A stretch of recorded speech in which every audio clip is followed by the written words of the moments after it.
McConnell was telling a lot of lies about the filibuster, which we know he likes to do often.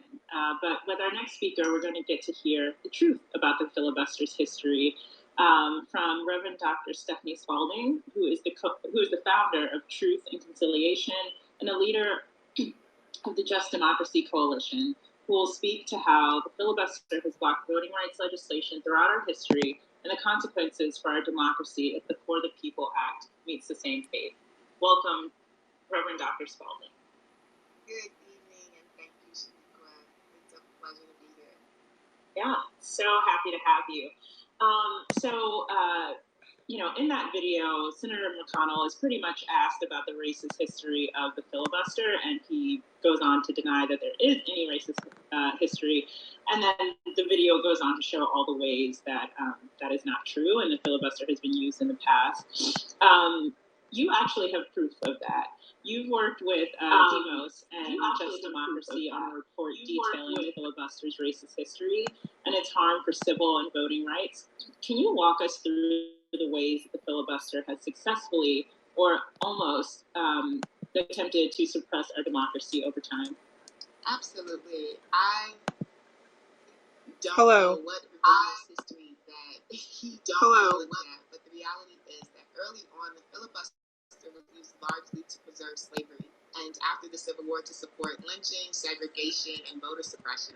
The filibuster has been used primarily to block progress on civil rights and other social economic justice legislation that Black and brown communities have been fighting for like over 200 lynching bills, anti-poll taxes, and even it threatened the passage of the Civil Rights Act in 65. So there's a deep relationship to how racist the filibuster has been, or how racialized the filibuster has been utilized. In fact, the filibuster as we know it was innovated in 1841 by John C. Calhoun, the white Southerner who infamously defended slavery as a positive good, though we're hearing that even today, that some people think that there are positive elements of slavery.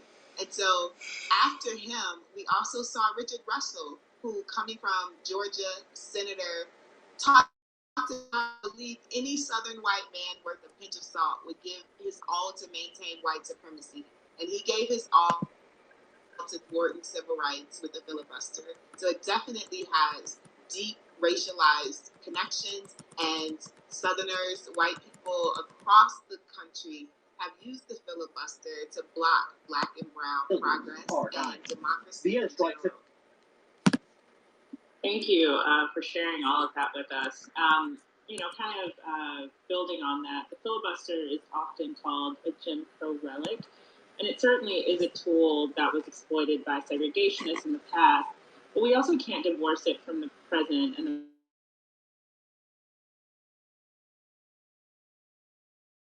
eliminating the filibuster is key to the present fight for civil rights. Absolutely. When we talk about those anti-lynching bills, over 200 anti-lynching bills, we still don't have an anti-lynching bill that has passed of both houses in Congress.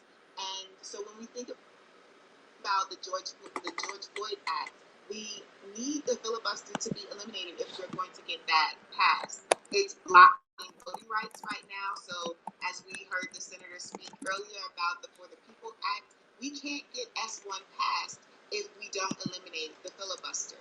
Gun violence prevention, criminal justice reform, climate, what will drive our democracy forward and what Black and brown communities are calling for across the board. And not just Black and brown communities, but Americans are calling for. And we don't even get to hear a vote from our senators because of the filibuster being in place. The last piece that I want to talk about is the disproportionate representation and power to white voices that the filibuster provides. So again, we are looking at DC statehood and having two senators and representatives in Congress from a majority Black community, a Black-based populace, and they are missing every day in Congress. Their voices are missing every day in Congress, where whereas we have in Wyoming less or just a little bit over 500,000 people in comparison to the 700,000 plus people living in DC who don't have representation. So we're seeing a disproportionate use and abuse of power as it relates to whose voices are elevated in the Senate. Thank you. Such important points and a clear reminder that we're never too far from our history. Thank you so much, Reverend Dr. Spalding, for joining us today. And thank you so much for sharing your time. And now we're going to have another quick video for you all. Our right to vote is under attack. More than 100 bills have been put forward in state legislatures to try to claw back voting rights. A bill was introduced to stop these attacks and protect voting rights. But now, with Senate Republicans threatening to block it, Democrats face a choice. If all this takes eliminating the filibuster, another Jim Crow relic, then that's what we should do. Tell your senator, protect our democracy, not the Jim Crow filibuster.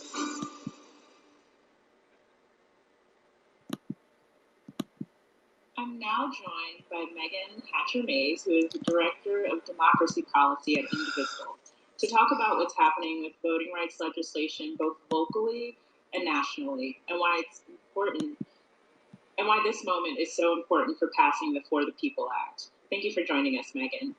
Thanks so much for having me. Absolutely. Could you start by telling us what exactly is happening in states with voting rights and voting restrictions? Yeah, it's not a pretty picture. There are, I think by last count, over 350 racist voter suppression bills pending in 47 states, so that's almost all of them. These bills are really aimed at preventing people from voting. These are bills in search of a problem. These are solutions in search of a problem, basically. These bills purport to make our elections more secure or whatever, but they really don't. Voter fraud is basically a non-existent problem. Like, voter impersonation basically never happens. And these bills, that's kind of like the lie that these bills are based on. Really what these bills are all about is preventing people from voting. And that's what the senators were talking about before. That's what Senator Warren and Senator Merkley were saying. What Republicans have kind of based their future on is if you're not going to vote for them, then you shouldn't get to vote at all. And so they've really thrown their weight behind not winning over voters, but blocking people from voting at all.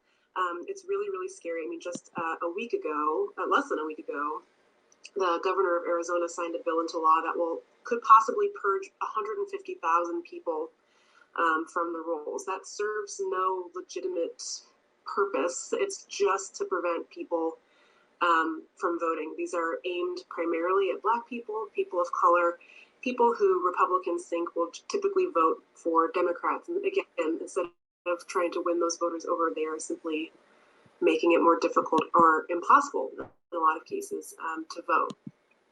Yeah. What you just described is kind of like we're reverting back to what Senator Merkley described as where our country started with voting rights, which is obviously unfortunate. And from what you said, what I'm hearing is that basically Congress has a ton of work that they need to do to fight back against voter suppression. And so my next question for you is something that Senator Merkley and Senator Warren touched on and may seem obvious, but I want to dive into it again. What legislation before Congress would help strengthen our democracy in light of these attacks at the state level? Yeah, there is actually something Congress can do. So everything I just said that was scary, there are solutions to all of these things. So like the big one, of course, is the For the People Act. That's S1. That would start to, that would set a floor for how elections are run in this country. So it would require vote by mail. It would require to make it easier for people to register to vote. It would make it easier for people to vote. It would help people who have a hard time getting to a mailbox or to the ballot to drop off their ballot. It would help them get their ballots turned in on time. That's something that the For the People Act would do. It's really, really critically important. And just like Senator Warren was saying, this is like, crunch time. We got to get this done. We've also got the John Lewis Voting Rights Act that would restore the VRA, which the Supreme Court gutted back in 2013. That would set criteria. So states that have a history of racist voter suppression would have to pre-clear any new bad voting rights bills. They would have to get permission to implement those in advance. before they could actually put those into practice, which is a great way to prevent really bad racist voter suppression bills from going into place in the first place. And the third is actually making DC the 51st state. The Senate is horribly disproportionate. It's really not representative of the country as a whole.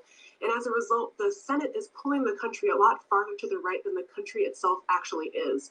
So the way that by making the Senate more representative, and the way that you do that is by adding states to the country. And you can start with the District of Columbia, where I live. 700,000 people live here without any voting representation in Congress at all. So we pay federal taxes. Today's tax day, and we have no say over how any of that money is spent. I would love that money to be spent on election security and additional drop boxes for ballots, but I have no say in that. So that's one as well. And then I'm just going to throw in as well, we really need to do our federal judiciary. So the reason that we're kind of in this mess right now is because the Supreme Court itself said it was okay, that it was okay for states to implement a bunch of really racist and unnecessary voter suppression bills. That was back in 2013 in Shelby County v. Holder.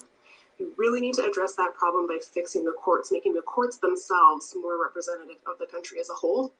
Because right now it's really, really conservative. Not just the Supreme Court, but the entire judiciary is very, very conservative, because Donald Trump was very successful in stacking the court with Trumpian judges. So that's going to be really critically important as well. Thank you. As someone from North Carolina who saw the immediate impact of the Shelby v. Holder decision, I completely agree with you. You touched on several bills that will have a tremendous impact on just democracy in our country. The biggest one, or most immediate one right now, is the For the People Act. And, we've actually heard a bit of a timeline on when that could possibly happen. Senator Warren mentioned the next couple of months. And Senator Schumer has even said that we'll need to get this done by August. But Senator Mitch McConnell is saying he'll do everything he can to block the For the People Act. So, clearly it's not an exaggeration to say that Senate Democrats will kind of be forced to choose between our democracy and the filibuster to get this done. So can you speak to the choice that is in front of them right now? Yeah, it's just that stark. That's exactly right. Either you pick an old Senate rule, it's not in the Constitution, it's not in the law, it's just made up. You pick that, or you pick a country that works for everybody. That's the choice. And we're really, really running out of time. Again, just to echo Senator Warren, this is the time that we have to get this done. We cannot miss this opportunity. And there's lots of practical reasons why that's true. People need to understand that states are going to be redrawing their congressional maps as soon as February of 2022. So if we don't get S1 in place, which bans partisan gerrymandering, by the way, if S1 is not passed into law and put in place in time for those redrawing process, states can gerrymander a Republican majority potentially for the next 10 years, even longer, until the next census count. We are running out of time to get this bill passed and to get these provisions in place so that states draw maps that are fair, that represent the people, and that we can have a Congress that actually works for everybody instead of a Congress that has been wildly gerrymandered to hand a majority to the political party that gets fewer votes. So that's how stark this choice is. That's how urgent this moment is. We really need to get this bill passed. It's good policy, but practically speaking, we're running out of time to make sure that we have a system that is fair. Thank you so much, Megan. I think you really just helped clarify why this fight is so important and why it's so urgent. It's not something we can wait on, as some people have implied, and it's not something we can let Mitch McConnell just decide that he doesn't want to let happen. Correct. He's in the minority for a reason. Exactly. Thank you so much. Thank you. So before we let all of you go and get back to watching Netflix or maybe listening to some Crooked Media podcasts or hopefully reaching out to your senator, we have a conversation with Reggie Dedford, Deputy Political Director from Stand Up America, and Fix Our Senate's Partner Engagement Lead, Jennifer Mandelblatt. They'll be talking about how you can take action in the fight against the filibuster. Reggie, I'll pass it to you first. Thanks, Shaniqua. And thank you, Fix Our Senate, for programming this wonderful event. My name is Reggie Dedford, and I'm someone that fights for the freedom to vote for all Americans daily. About 10 years ago, when I was an undergrad, I read about a case where an African-American man was put to death for a crime he didn't commit. This ultimately motivated me to go to law school, where I could learn the skills to reform our criminal system. But it was in law school where I saw the intersectionality between our democracy and the criminal justice system. And I saw that we can't get criminal justice reform without building a better democracy, which is why I love serving as the Deputy Political Director for Stand Up America.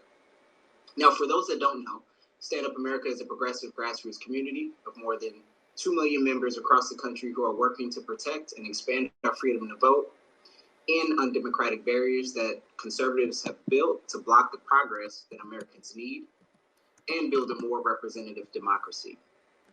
Now, one of those undemocratic barriers is something we've been talking about all night here, the filibuster. And as Dr. Spalding mentioned earlier, and as President Obama has said in the past, this wonky sitting procedure known as the filibuster is nothing more than a Jim Crow relic that has blocked and will continue to block common sense legislation that the American people want and need. We can no longer allow a minority of Republican senators, elected by an even smaller minority of Americans, to go against the will of the people.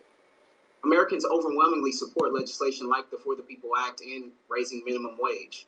So when we hear some elected officials say that we're more divided than ever, yes, we're divided when it comes to our political identities, but not so much necessarily we're not so much divided when it comes to many important issues. Americans want the freedom to vote. They want voters to pick their politicians and not the other way around. And they want an accountable government. The filibuster is standing in the way of all of that. Now, you might be wondering at this time how you can get involved to end the filibuster. And you heard Senator Warren say earlier, it's going to take all of us to get this done. So let's talk about some actions. I'll provide you with a few, but one of the most simplest is calling your senator.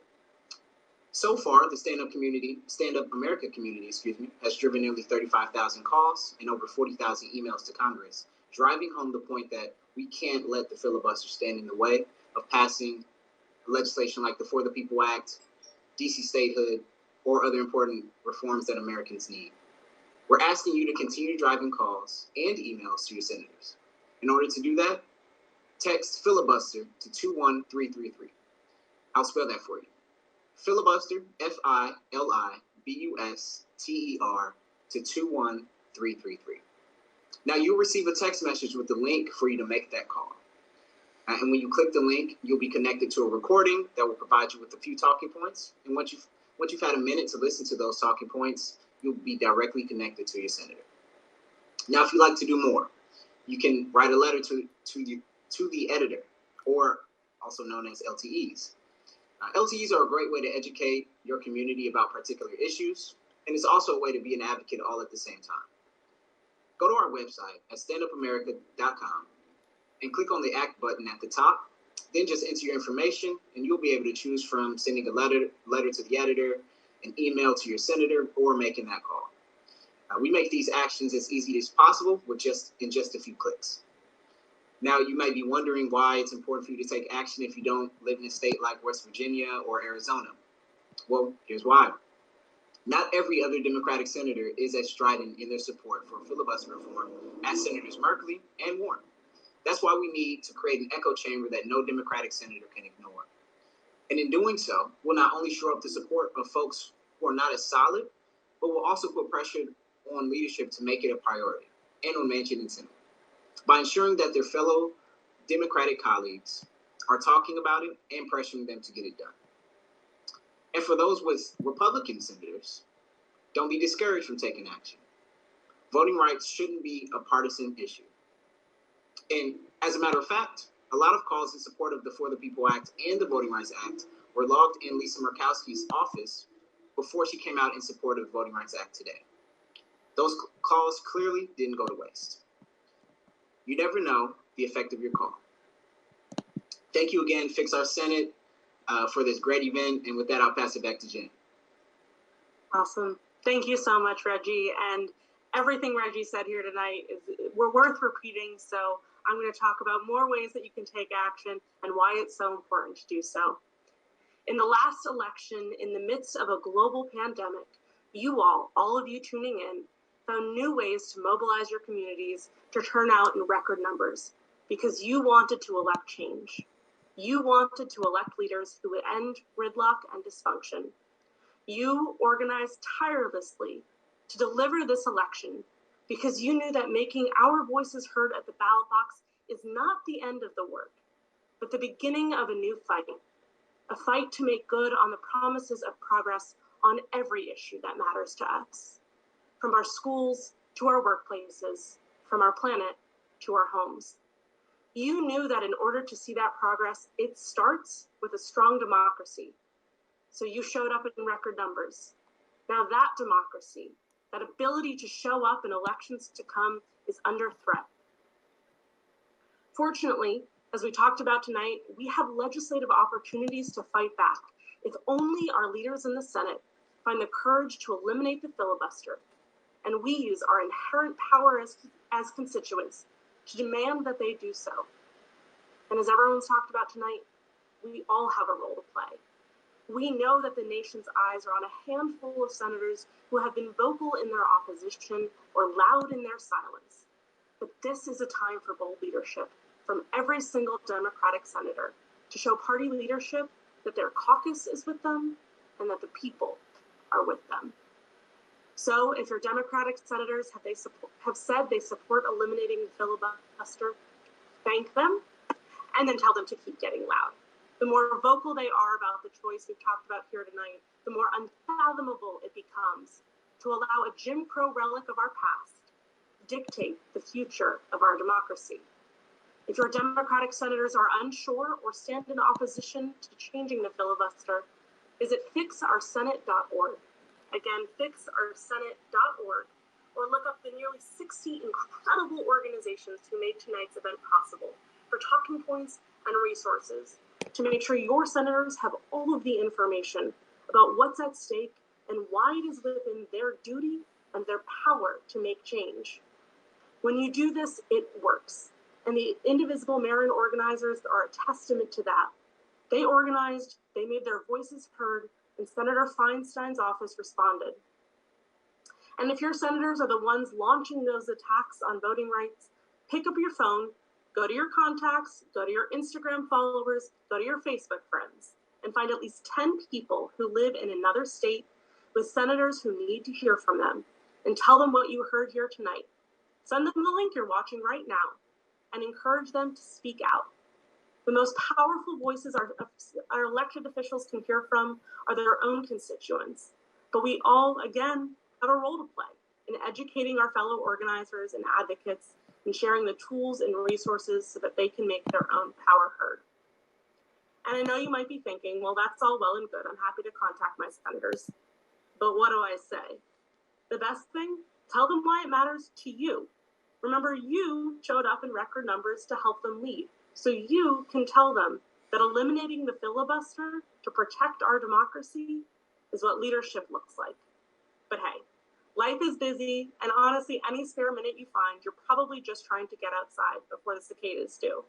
And so we've made it easy. Thanks to the leadership of incredible New York and national Indivisible organizers, the Fix Our Senate Partnership Network is making every Friday Filibuster Friday. You can go to filibusterfriday.com. Again, filibusterfriday.com. That has a quick tool to make calling, writing, tweeting your senators just a few clicks away, prompts and all. And you don't have to wait till Friday because democracy can't wait. And that's just one of the many tools you can use to make your senators know now is the time for action. Across Fix Our Senate, a coalition of more than 60 organizations representing millions of Americans focus on issues from voting rights, the climate crisis, reproductive justice, gun violence prevention, healthcare, immigration, labor, and LGBTQIA rights. Organizations are working together to ensure that the promises of progress are not blocked by the filibuster. These organizations are leading forward, and we encourage you to plug in wherever you feel most powerful. Visit the About Us page at fixoursenate.org to find an organization, to get connected, and to get loud. Thank you for dedicating your power to this fight. We can, and we will win this for our democracy. Back to you, Shaniqua. Thank you so much, Reggie and Jennifer. And thank you to all of our amazing guests for joining us tonight. And a special thank you to Senators Merkley and Warren for taking time out of their busy schedules to join us. For all of you watching, you heard our guests. It only takes just a few minutes to take action, and it can really make a difference. Contact your members of Congress and demand they support eliminating the filibuster. If you live in West Virginia or Arizona, you will have your work cut out for you. But this is on all of us to keep getting loud so that all of our senators know that this is a priority. You can reach your members of Congress by dialing 202-224-3121. You can also write letters, tag your elected officials on social media, or send them emails through their website. You can also check out fixoursenate.org for more information and resources. So make your voices heard and make it clear that the Senate has a choice. They can either protect the filibuster, a Jim Crow relic that only creates gridlock and dysfunction, or pass the For the People Act to protect our democracy. But they can't do both. Thank you to everyone for tuning in, and I hope you all have a wonderful night.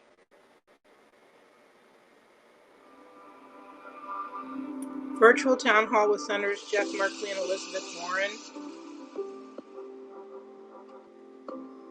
Moderated by Shaniqua McClendon and featuring movement leaders. Take action at fixoursenate.org/action.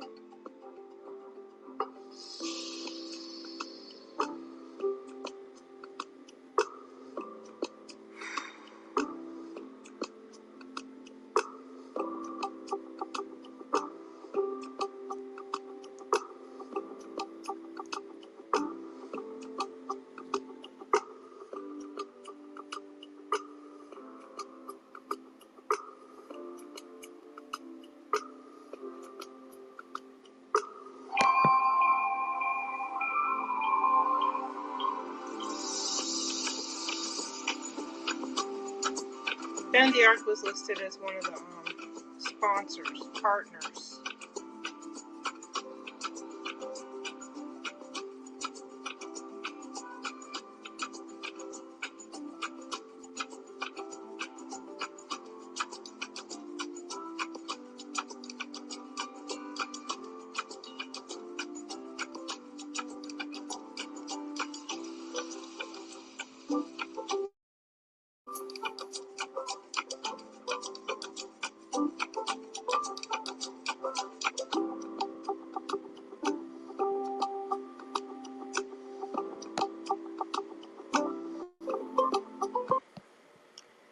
All right, let me go to this email here. Where is the email?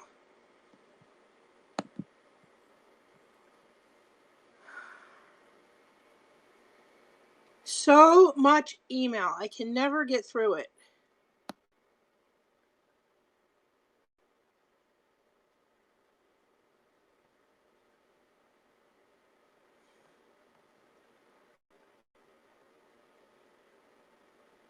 Senator Lindsey Graham finally admits Biden won the election. Oh, well, it's about time.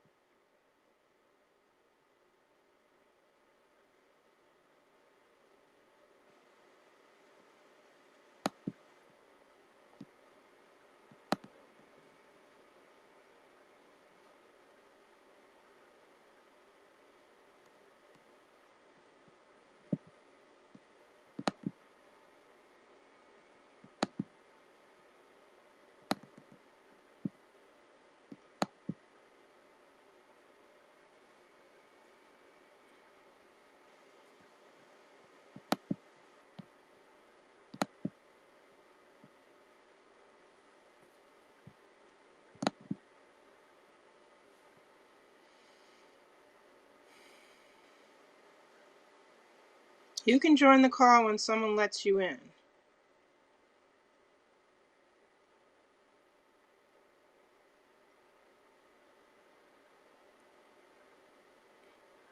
I'll ask them if they want me to turn off my live stream.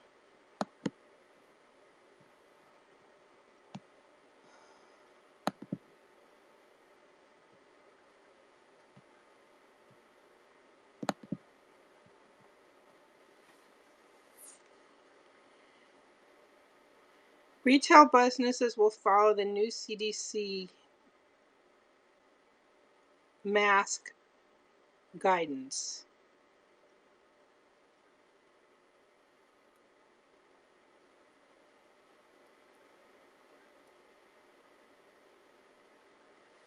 Oregon would follow, let's see. You got this down to a system.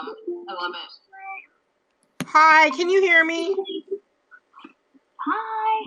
You can hear me? I have two questions. The first question is, I have my live stream on. I volunteer with Women in Science. Do you want me to turn it off?